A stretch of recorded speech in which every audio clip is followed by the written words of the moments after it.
Do you guys know what happened in Tulsa in 1921?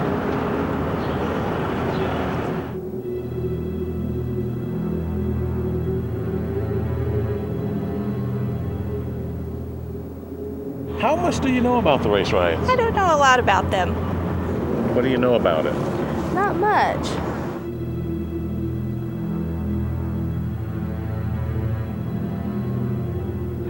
No idea the extent of what happened, though. Not really. Was it ever taught in school? Did you ever hear people talking about that around here? Well, I mean, I knew about it because I went to predominantly black schools. But on a global scale, as far as Oklahoma, no, it's not widely mentioned.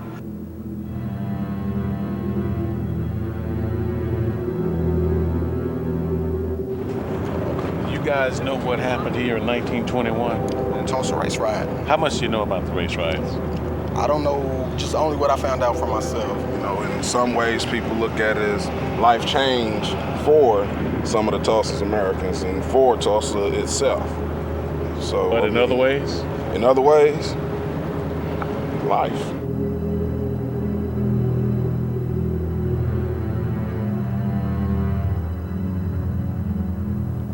I'm Art Fennell.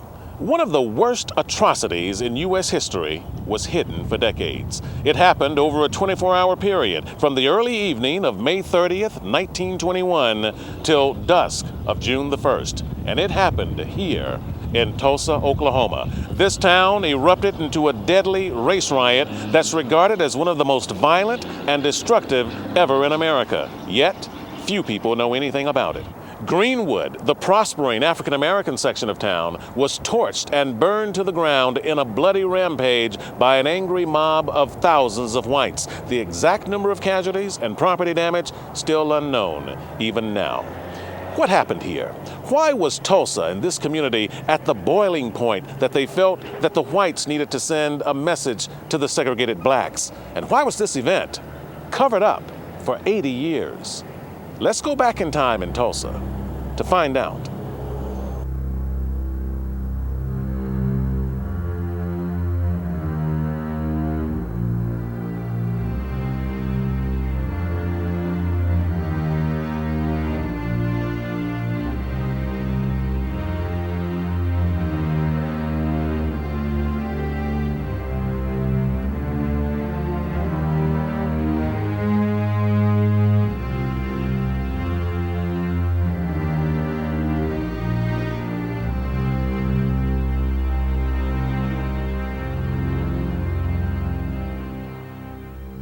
On June 2nd, 1921, one day after the riots subsided, a reporter for the Tulsa Daily World wrote, "On the steps of the few houses that remained sat feeble and gray Negro men and women, and occasionally a small child.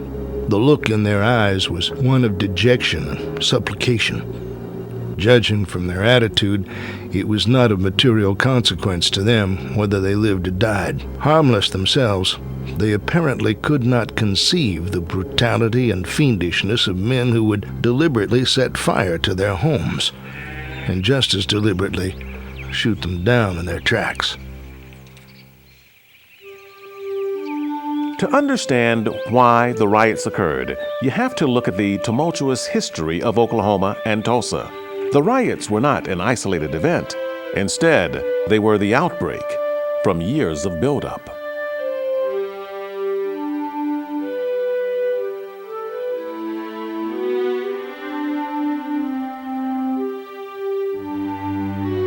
In 1830, newly elected President Andrew Jackson signed the Indian Removal Act, which provided him the power to negotiate with Indian tribes east of the Mississippi River.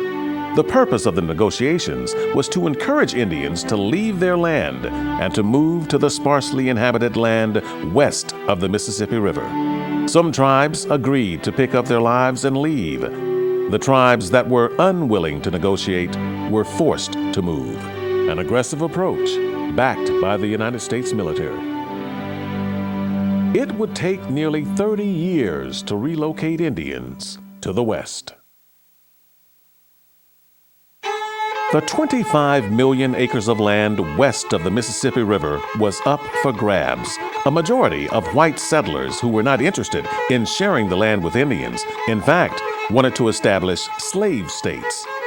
The Homestead Act of 1862 legally opened the West for those seeking land. The Homestead Act provided an individual with 160 acres of unoccupied public land in exchange for eventual payment.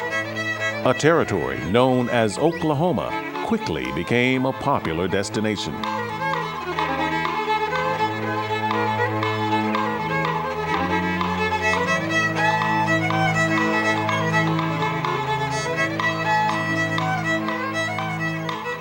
Historians have always said history is a lie agreed upon. Tulsa author and historian Eddie Fay Gates contends that many parts of Oklahoma had already by now been long occupied by migrating blacks who lived in scattered villages without official town charters. But land-grabbing whites simply discarded them. It's part of the philosophy that black people just didn't count, no matter where you were, Africa, Asia, Indian, here in the Louisiana Territory where they were, they still just counted as inferior people.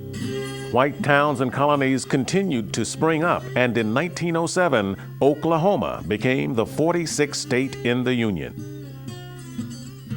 But by now, 20 all-black towns were also established in this new state of Oklahoma, and many of these were Southern blacks who had fled the oppressive Jim Crow South to build their new lives in the Western Promised Land. Order in the court. But when the Oklahoma legislature was established, the state passed Senate Bill 1, which would quickly put blacks in their place by legalizing segregation. This prohibited blacks from voting and severely limited other privileges as where they could live and attend school.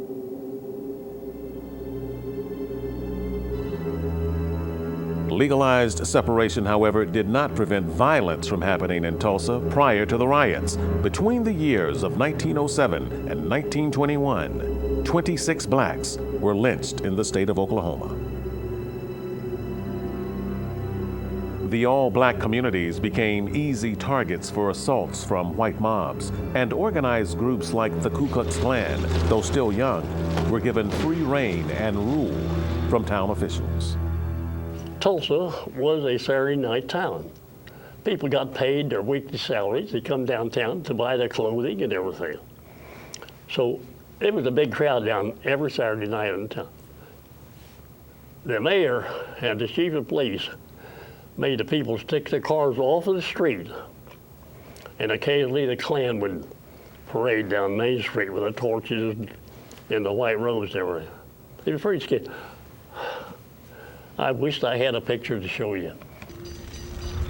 These white citizens groups were sending a clear message to Oklahoma's black citizens. We don't want you here, and if you stay, you'd best know your place.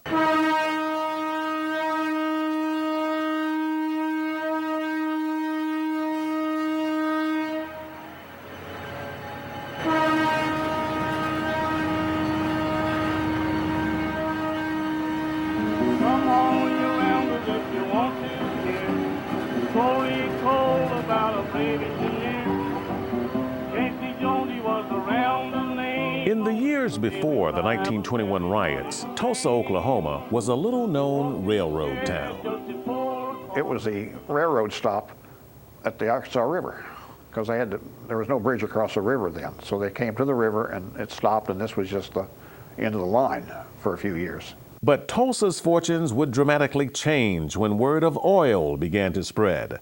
A city built on oil money couldn't remain a secret. Well, it just blew up. We had oil all around here. And many of the big oil companies were started here.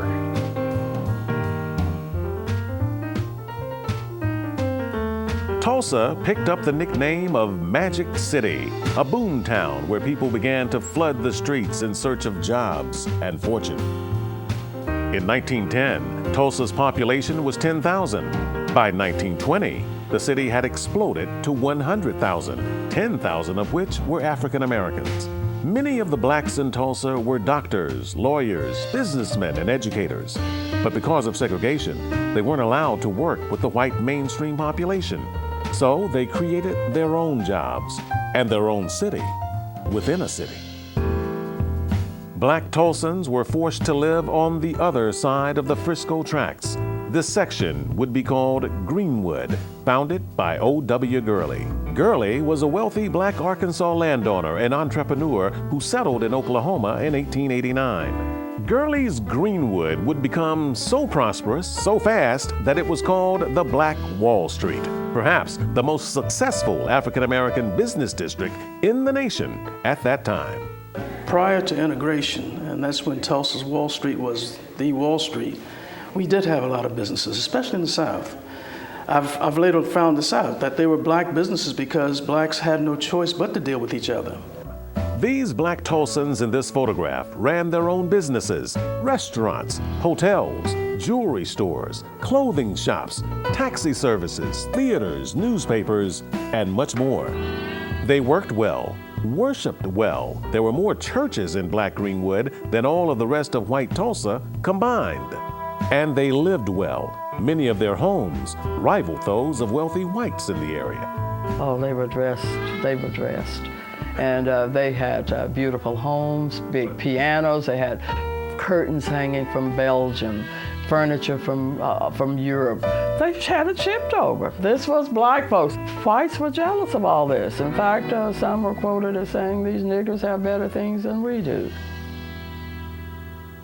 The prosperous times in Tulsa, however, didn't go unnoticed by white authorities, because for all the praying the blacks did on Sunday morning, they also did plenty of partying on Saturday night. We were just having a big time. Otis Clark is 104 years old and still remembers well that though it was the Prohibition era and the entire nation was supposedly dry, it didn't take much to find alcohol in Tulsa. We had that corn whiskey. We didn't have no whole lot of different fancy chickens, big whiskey like they got now. Yeah. We just had old corn whiskey, and we had to drink our corn whiskey and go to the show.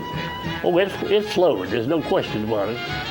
But the bootleggers, they got kind of smart. They'd make you, there was some bad whiskey. I don't say bad, but I mean, some brands that were cheap. And the liquor stores would make them buy this cheap brand along with the other liquor. Illegal drugs were plentiful too. Cocaine, morphine, and opium were the drugs of choice, but prostitution was the pleasure of choice. In 1921, an undercover agent spent 5 days in Tulsa and concluded, "Vice conditions in this city are extremely bad. Gambling, bootlegging, and prostitution are very much in evidence. At the leading hotels and rooming houses, the bellhops and porters are pimping for women and also selling booze. These prostitutes and pimps solicit without any fear of the police." Adding fuel to the flames, the prostitutes were mostly white women. The pimps were mostly black men. One former judge stated, "We've got to kick out the Negro pimps if we want to stop this vice." Typical, the intermingling, and people knew it, but they didn't like it. Having relations with a white woman was enough to get a black man hanged, but for some, apparently the racial harmony was worth the risk. A reporter for the Tulsa Tribune found a roadhouse outside of Tulsa where he wrote these words. Whites and Negroes were singing and dancing together. Young white girls were dancing while Negroes played the piano. Working-class whites didn't like seeing or hearing this news. Add to that, the oil and manufacturing jobs were beginning to wane, and whites were getting laid off. The animosity towards blacks was building, and Tulsa was on the verge of its darkest hour.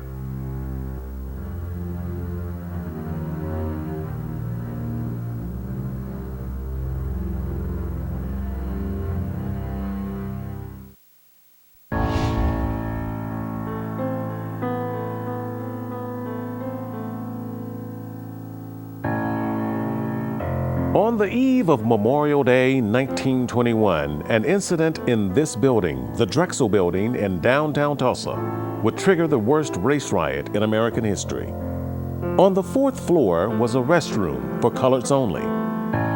Dick Rowland, a 19-year-old black shoeshine man called a boot black, entered the building to use the restroom. Sarah Page, a 17-year-old white girl, operated the elevator in the building. Something happened inside that elevator that caused Page to scream and set off a string of events that led to the destruction of Greenwood. Some believe Rowland tripped upon entering the elevator and grabbed Page's arm to balance himself. Others believe he perhaps stepped on her foot, prompting Page to scream. The most extreme belief is that Rowland attempted to rape Page in the elevator. And there's another account, corroborated by people who knew Rowland, that the two not only knew each other, but had been lovers. So according to one of the ladies I interviewed, Mama Alice, so she babysat Dick Rowland, and she knew the girl, the elevator girl. She said they were boyfriend and girlfriend. She knew that. Regardless of what happened in the elevator, Page screamed. Rowland ran out.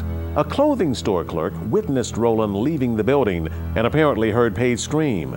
The clerk believed that Page had been sexually assaulted and summoned police. And though Page never brought charges against Rowland, he was arrested in the morning.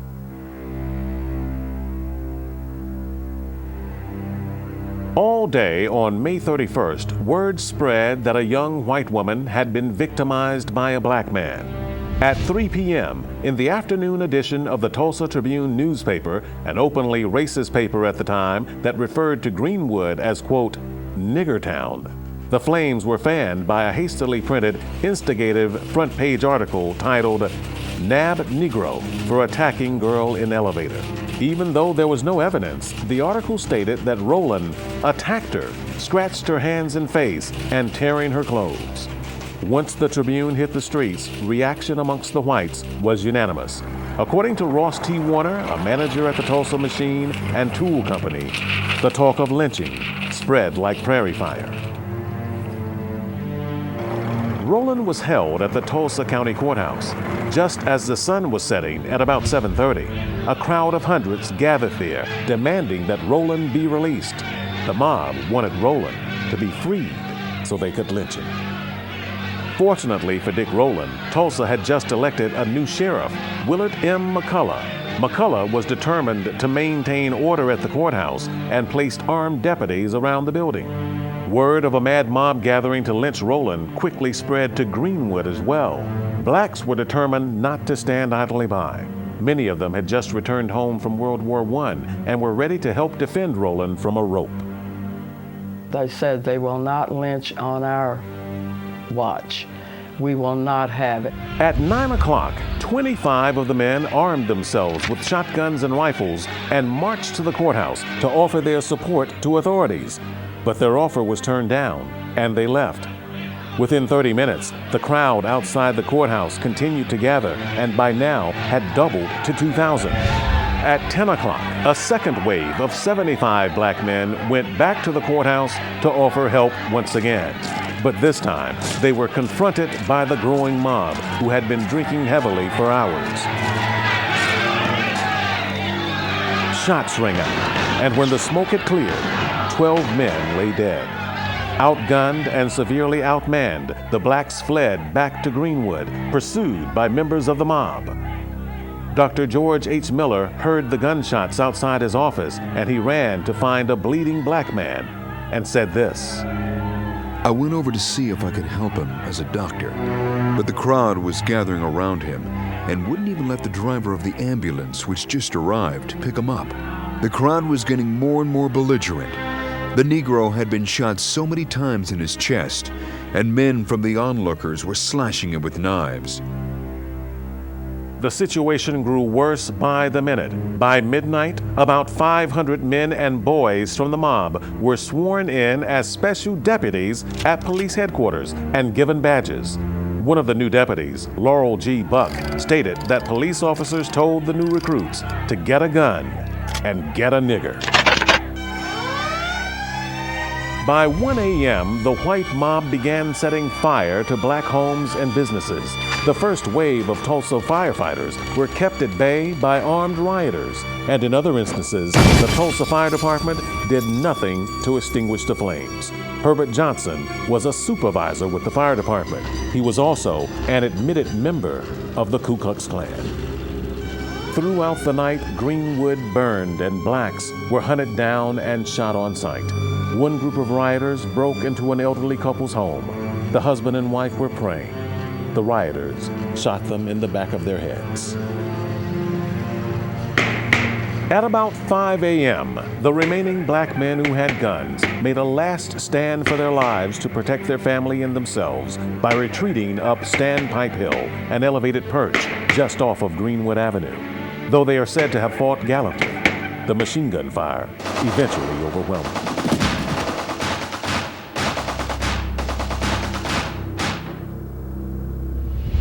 By daybreak on June 1st, Greenwood was still in flames, but through the smoke hovering in the city, the dim early morning light began to reveal the horror. The slain bodies of many black Tulsans were scattered in the streets.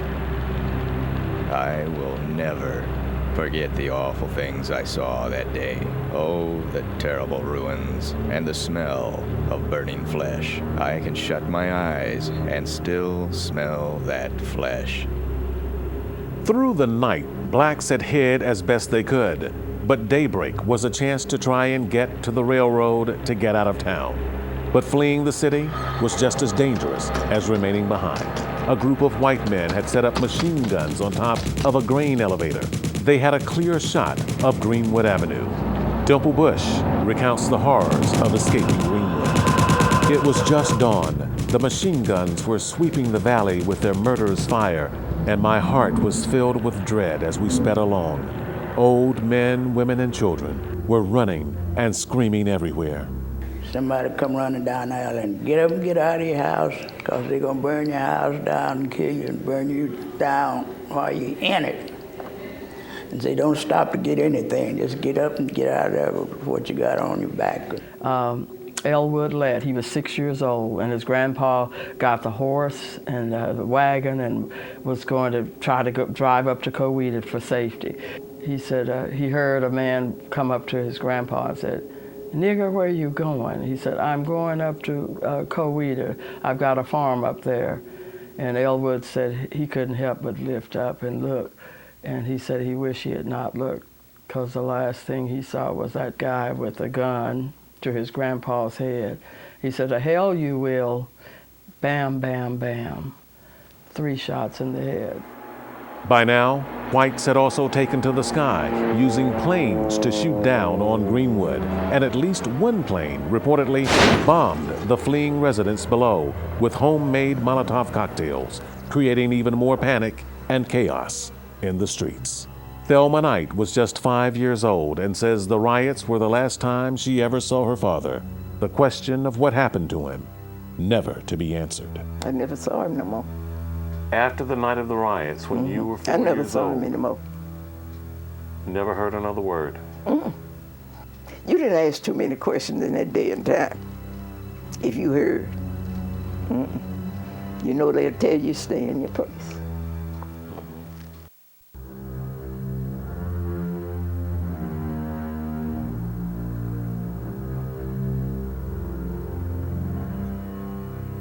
If the night of May 31st was the riot, then the morning of June 1st was the invasion.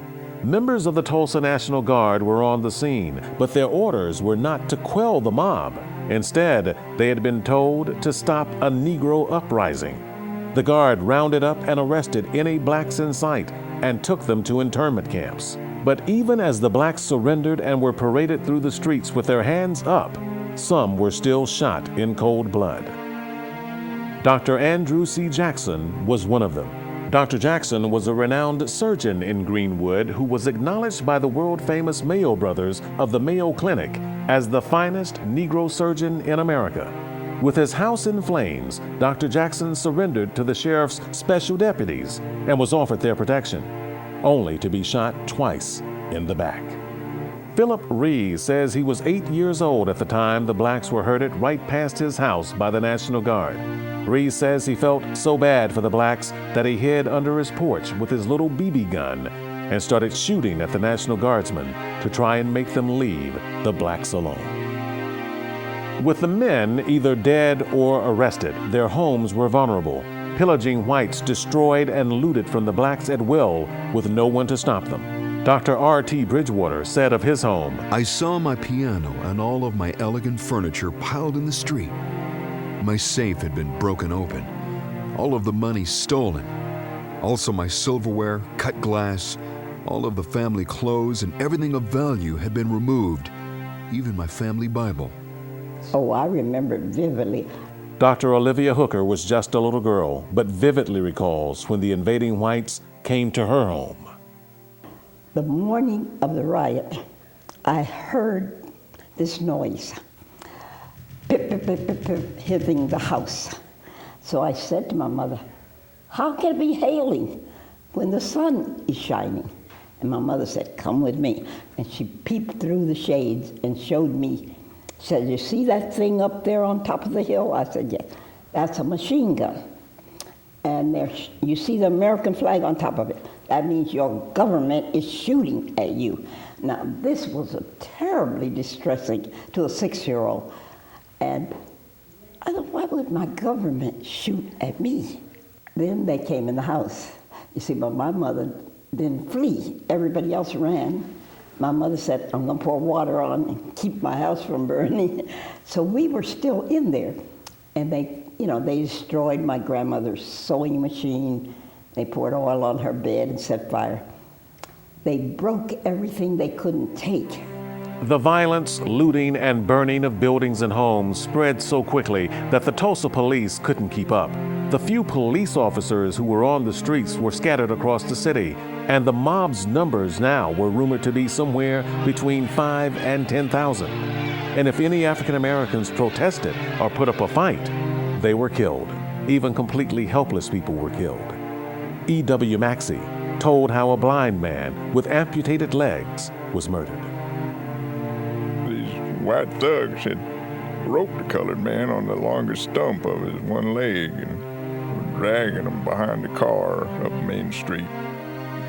He was hollering, his head being bashed in, bouncing on the steel rails and bricks. By 8 p.m. on June 1st, roughly 24 hours after the riots began, the atrocity concluded. Greenwood, with the thriving businesses, marvelous architecture, and beautiful homes, looked like a war zone. The Black Wall Street was reduced to charred remains. 35 city blocks destroyed, hundreds murdered, 10,000 now homeless, a legacy erased. Yet, not a single white home or church was touched. City officials moved quickly to cover the atrocity before the outside media could learn of it. They initially listed the number of casualties at 36, including blacks and whites, but eyewitnesses give a dramatically different count. Our version was 312, and we do have the documentation to prove it. We've got the record. Clyde Eddy and his friend saw bodies too, and knows where they were quickly buried before they could be discovered. I lived at 10th and Quaker, which is a block from the Oaklawn Cemetery. So we walked past the cemetery, and there was a whole big bunch of 8 or 9 great big packing crates, wooden packing crates. And there's about 8 or 10 men digging a big pit. Went over to raise the first lid, and there was about 3 or 4 bodies in it. Went over to the next one, there's about 4 more bodies in there. And there was about 6 or 7 more boxes. About that time, this guy comes over and he says, you boys leave, you got no business in here. So we left and went outside the cemetery and stood and watched through the gate, through the fence, and watched them bury about 20-some bodies. No caskets, no nothing, just buried it. Even to this day, a small unmarked cross represents the spot of the mass grave in Oaklawn Cemetery. It's believed there may also have been as many as 4 other unmarked mass graves around Tulsa as well. But other victims weren't afforded the time or effort for even a hasty burial, but were rather subjected to a watery grave. Other eyewitnesses tell of mass bodies being dumped by the truckloads into the Arkansas River. Men with vibrant lives and families violently snuffed out, then discarded like meaningless debris, never to be seen or heard from again.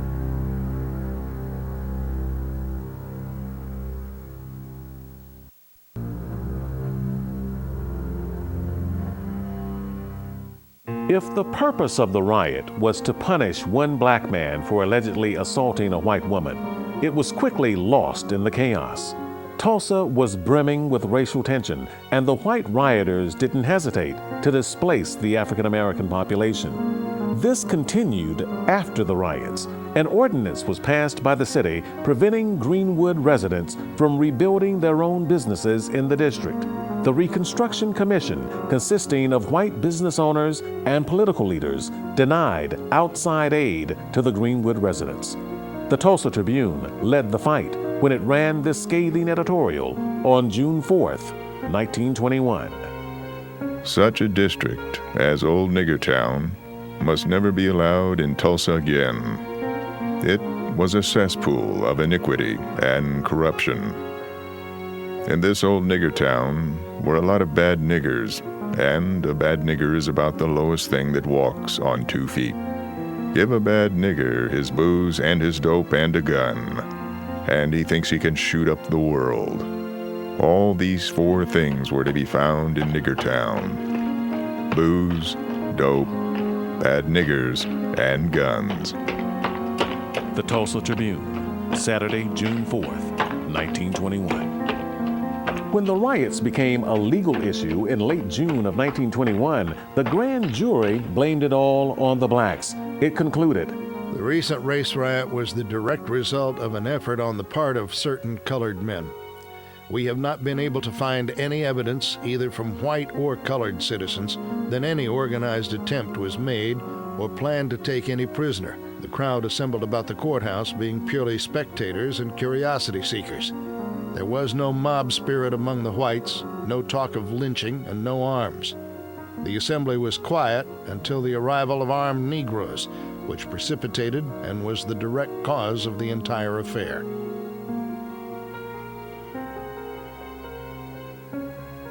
The level of intimidation was severe. I mean, it was tremendous. So there's no way that African Americans could realistically, back in 1921, challenge what had happened to them. Not only were African American veterans blamed, but a few were even brought up on charges. No whites ever suffered the same fate.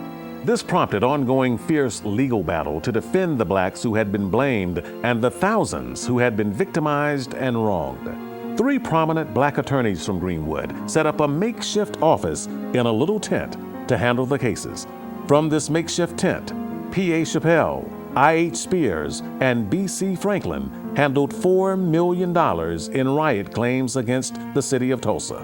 Some of the claims were as small as $120, but it was all that they had. Noted historian Dr. John Hope Franklin is B.C. Franklin's son. He was establishing his law office in a tent. The black part of town had been razed to level. It was nothing but ashes. The place he got for us to live was gone. Everything else was gone. And he was practicing law in a tent, suing the city, suing the state, suing the insurance companies, trying to do something to get the remuneration for his clients. Any attention that the riot received immediately afterwards was superseded by the efforts to try and erase it going forward. Records disappeared. Newspaper headlines vanished. People moved away and stopped talking. The state history books omitted it as if this tragedy had never occurred. You know, it was just never mentioned. You just didn't talk about it. So it was nothing happened at all. No one said anything. Newspapers didn't report it. It was never mentioned. It just, everybody wanted to forget it. The whites were embarrassed, and the blacks were not real secure. And it was covered up because the powers that be were embarrassed. Some of them were definitely involved, could have been held accountable for punishment. Those who create history, they're the ones in control. The reason it was covered up was because the very ones who could have done this were the ones who did the riot. Boy Scout leaders, teachers, the mayor of Tulsa, the mayor, the police chief. In 1997, 76 years later, a movement was started to mend the breach and set the record straight. The state established the Oklahoma Commission to study the Tulsa race riot of 1921. Members consisted of scholars, civic leaders, Tulsa citizens, and riot survivors.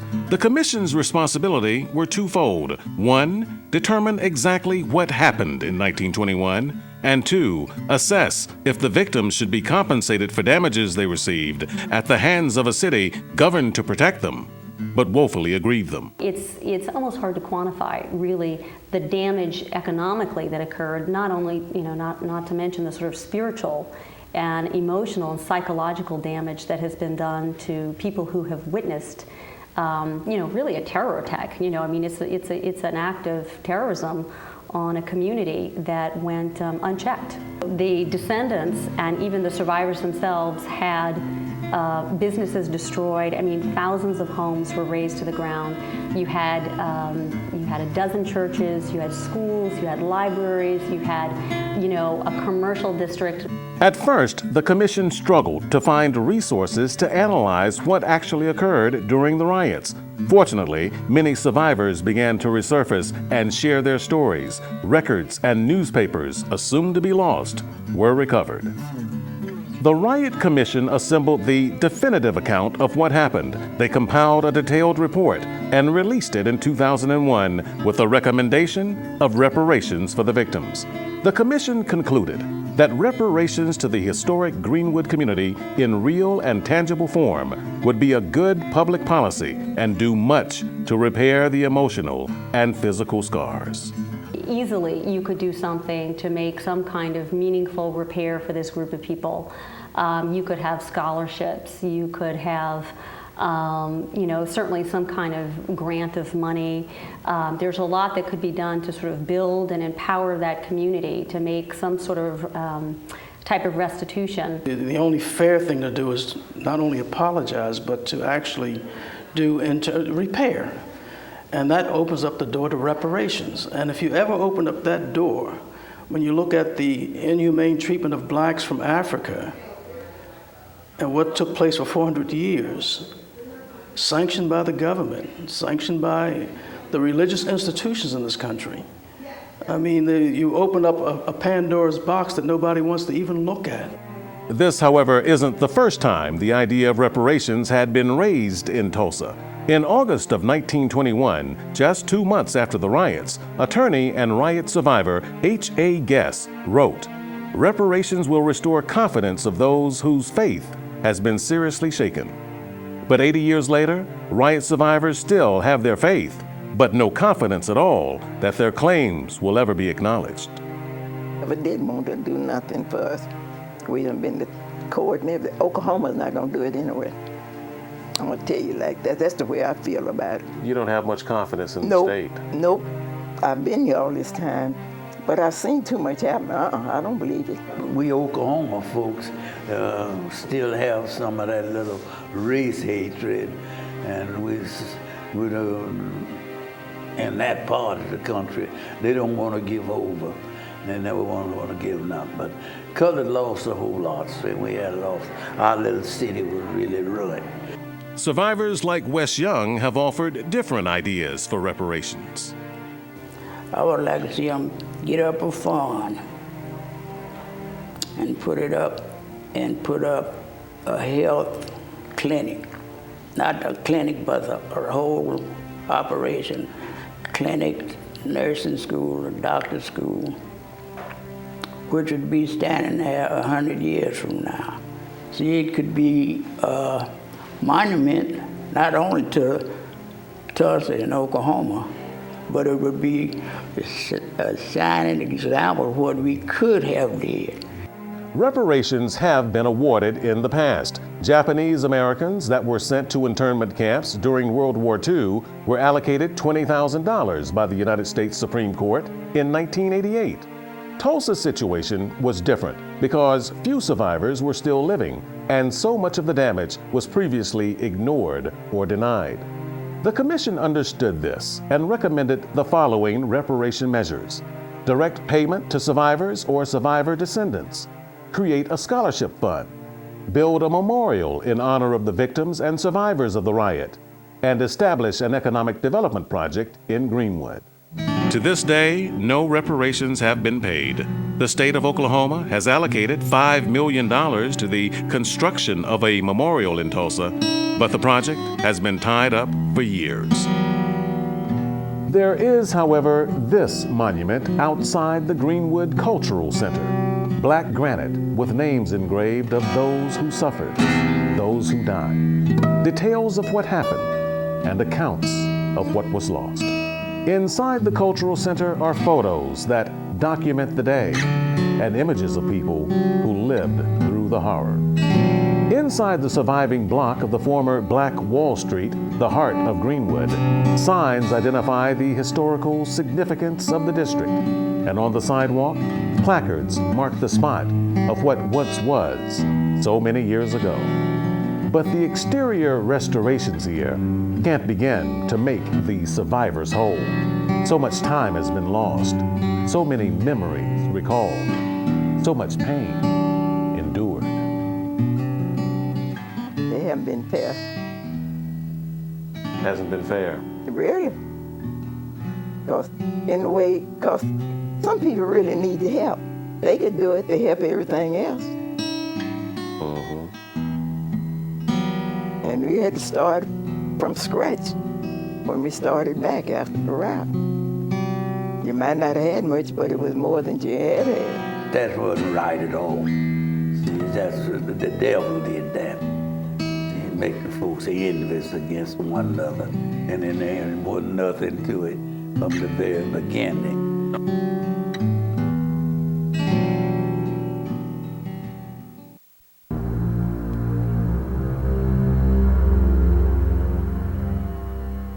Today, a dedicated group of lawyers, scholars, and activists are fighting for the state or national government to follow through with the suggested reparations as defined by the Commission, despite the long-expired statute of limitations. It's a fight that was taken all the way to the U.S. Supreme Court. The courts have the power and they have the discretion to toll the statute of limitations where there are extraordinary circumstances. And unfortunately, in this case, the courts have not decided in our favor, have not seen it appropriate to toll the statute of limitations up to the point where this would be a viable lawsuit. This is an important, historic, and tragic incident in the history of our country.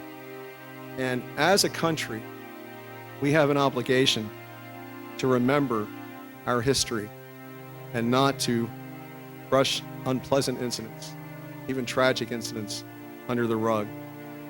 The survivors who were left travel the country telling their story at packed symposiums like this one at Temple University, where legal scholars review and discuss and debate manners of recourse even now. I hope the students who are here at Temple and other places will pay very close attention to this, because we always read cases about decisions already made in history. And here is a case study about the opportunity to affect history. But they know that time is not on their side. The few survivors who remain are all in their 90s and beyond, and they count their blessings each and every day. And now we have a chance to wake up America's soul and hope we can stir up enough indignation that something will be done. It's not money that we were looking for. We were looking to have America acknowledge that this war had been waged against American citizens.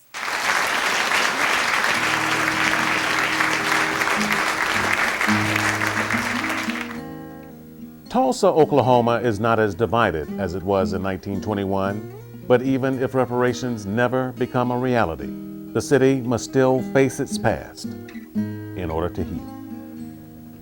It was a great, great disaster.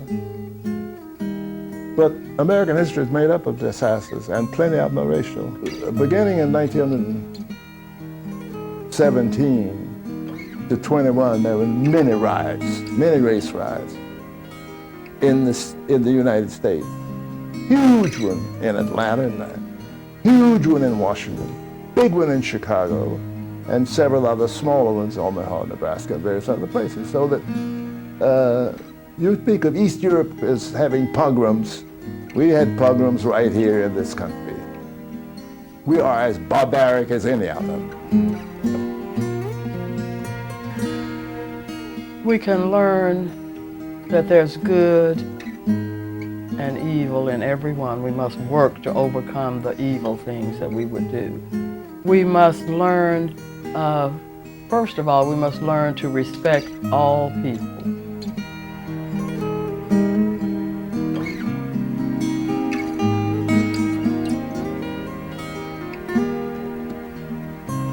And I forgive all the folks in the church, but you have to forgive all the folks for whatever they've done.